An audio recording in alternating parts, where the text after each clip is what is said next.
Jacques, comment est venue l'idée de la découpe du cuivre?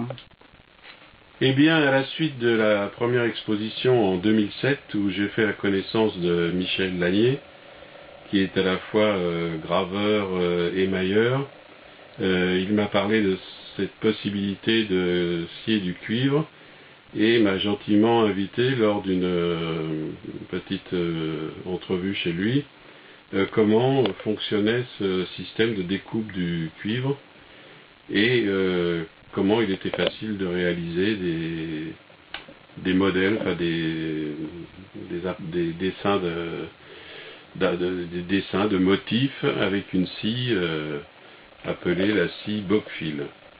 Et en quoi consiste l'installation? Alors l'installation consiste d'abord et avant tout une table, dite table de bijoutier, qu'on peut trouver toute faite dans le commerce mais qui est relativement chère et qui en plus pour moi avait l'inconvénient de comporter des pieds, donc comme une table, et ça ne m'arrangeait pas, donc je l'ai fabriqué moi-même.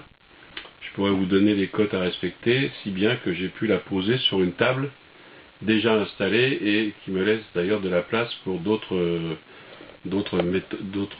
travaux sur les émaux. Très bien. Et après, il y a les outils.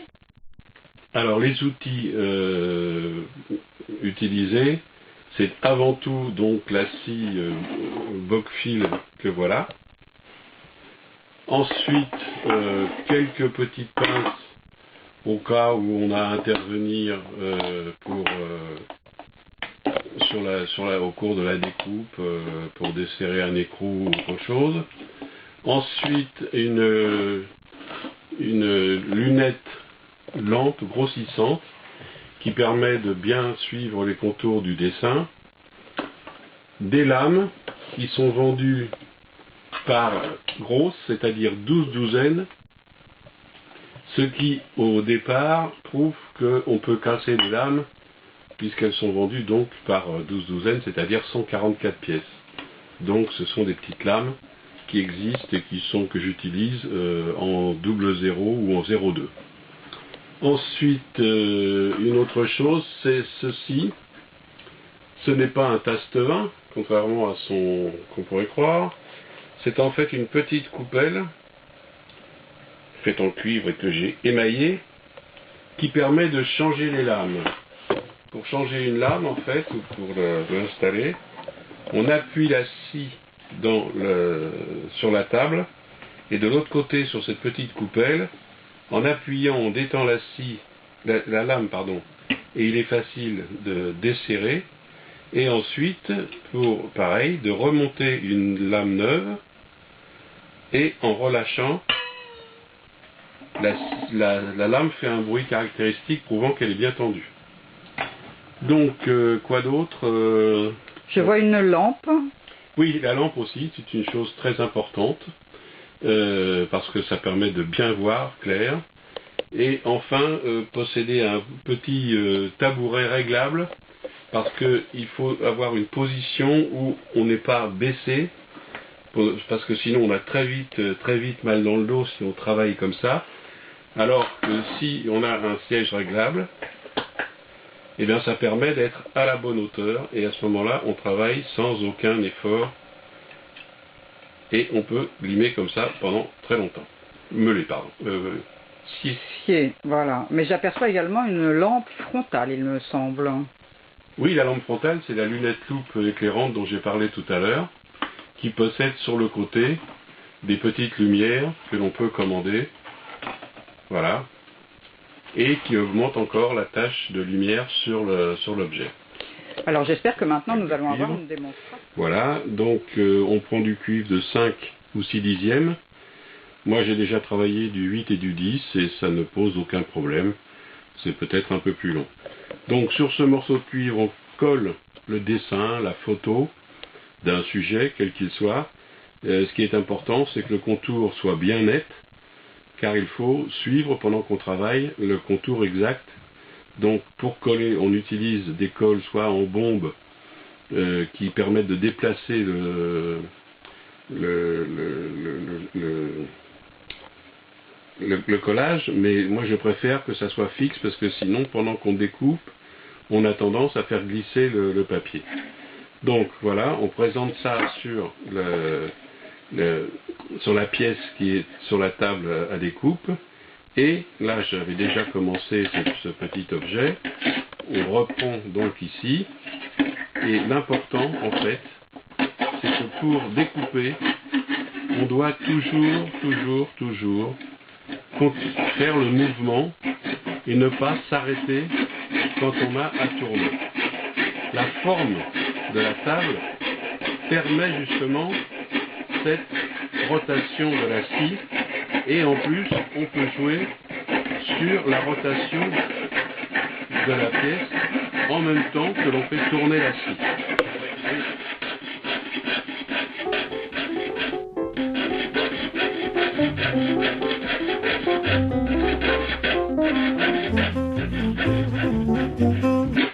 Voilà. Très bien.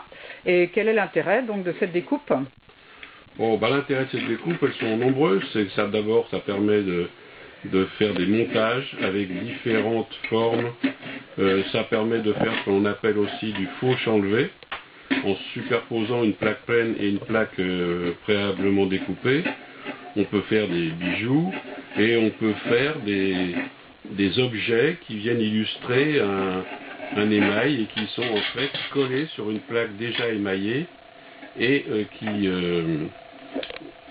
qui viennent donner du relief à l'ensemble, comme des animaux sur une plaque champêtre ou des numéros sur une plaque de rue. J'ai d'ailleurs réalisé une plaque qu'on pourra vous montrer sur des photos réalisées pour une personne qui habitait 23 rue de la Ferme et qui comporte des petits animaux décollés, découpés et collés par cuisson. Très bien. Est-ce qu'on peut avoir un exemple de la découpe finie avant l'émaillage? Oui, bien sûr. Par exemple, ici, cette découpe, ici, vous voyez, la forme après découpe.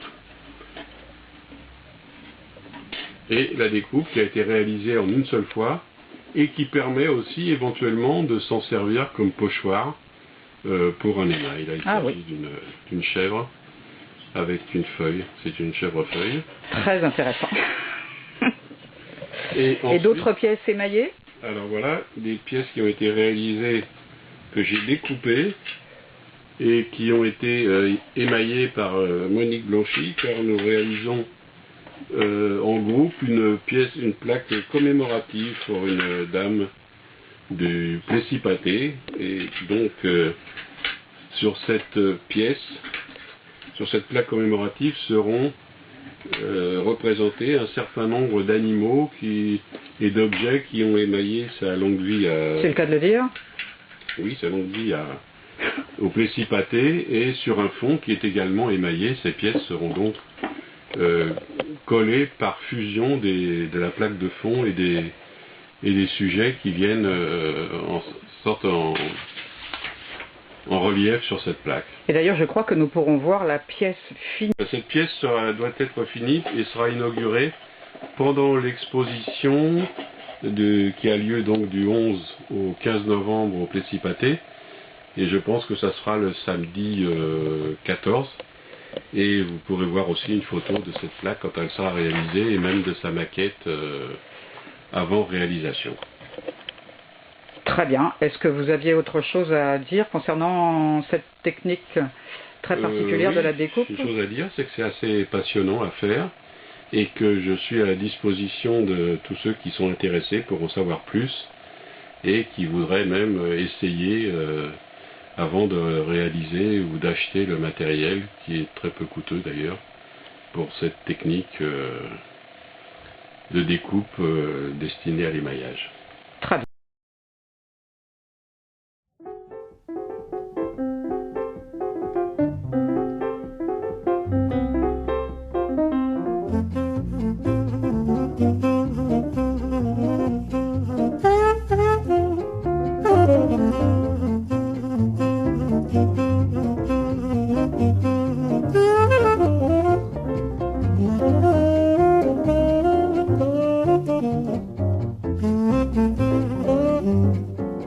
Thank you.